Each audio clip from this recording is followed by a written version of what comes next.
and he has been charged by complaint. What that means is it's like a preliminary charge. He's been charged with kidnapping, and if convicted, the penalty is up to life in prison. At this point, there are 2 additional hearings scheduled. The first is July 5th at 3 o'clock, July 5 at 3 p.m., and that will be to determine whether or not Mr. Christensen will remain in law enforcement custody pending trial.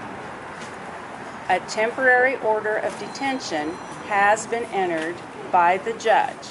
The judge is a U.S. Magistrate Judge Eric Long, and he will be held in the custody of the U.S. Marshal Service pending the hearing on July 5th. And the next hearing is July 14th at 10 a.m., July 14th at 10 a.m., and that is a preliminary hearing where the government has to show probable cause. Now, a number of things can happen before July 14th. As I said before, Mr. Christensen has been charged by complaint.